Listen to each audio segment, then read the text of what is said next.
आसुची गणतंत्रर महापर्व निर्वाचन स्वच्छ और निरपेक्ष निर्वाचन द्वारा गणतंत्र मजबूत होगा सह देशवासी सर्वांगीन विकास संभव। सरकार मध्य एही दिगरे अनेक चेष्टा करुछंती। निर्वाचन आचरण विधि धार्य होइथिले मध्य स्वल्प संख्यक सरकारी कर्मचारी निर्वाचन आचरण नियम उल्लंघन उपरे काबू पाइबा सहज नुहे। एणु उपयुक्त ढंगरे निर्वाचन परिचालना क्षेत्र में प्रत्येक नागरिक मध्य सहयोग नितांत आवश्यक। एही परिप्रेक्षी रे एसोसिएशन ऑफ ट्विटर एक्टिविटीज पक्षरु बलगंड स्थित भक्त सालवेग पीठ सम्मेलन कक्ष रे एक सांबादिक सम्मेलन अनुष्ठित होइतिला। एही अवसर रे अनुष्ठान सभापति विस्मय मिश्रଙ୍କ समेत दीपक प्रधान, मानस रथ, पापिया बानर्जी प्रमुख चलित वर्ष निर्वाचन किपरि स्वच्छ निरपेक्ष भाव में परिचालित होई परिबो ए दिगरे सचेतन करथिले। निर्वाचन कमिशन द्वारा प्रस्तुत सी विजिल आप जहाँकि निर्वाचन गतिविधि तथा आचरण विधि उल्लंघन उपरे लक्ष्य रखिबारे प्रमुख भूमिका ग्रहण करिछि। एहाकु किपरि व्यवहार कराजिबो से संपर्क रे बुझाइथिले। भोटर तथा जनसाधारण को सरल सहज और सुरक्षित उपाय रे देश गठन रे भागीदार हेबा उद्देश्य रे अनुष्ठान पक्षरु एही सांबादिक सम्मेलन रो आयोजन करा जायथिला। मोना विस्मय मिश्र एसोसिएशन ऑफ ट्विटर एक्टिविस्ट मो जणे कार्यकारी सदस्य। जो स्वप्न देखिछु बा सरकारंकर जो कार्यक्रम रहिछि ताकु केमता तृणमूल स्तर रे पहुंचेबु आज होछि मूल लक्ष्य।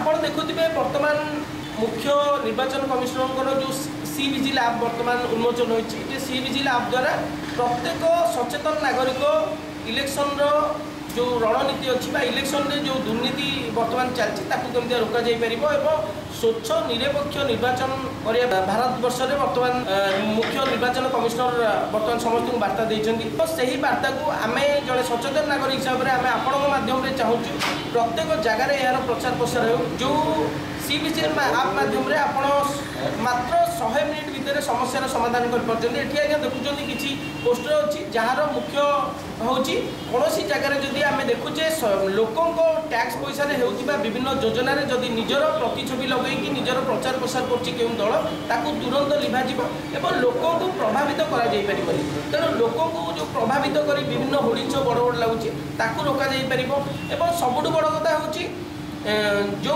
टंकार लेणदेण बहुत जगह आम देखुचे राजनीति नहीं गुड़े राज्य कार्यालय जो आम सरकारी कार्यालय दलीय कार्यक्रम प्रचार हो लोक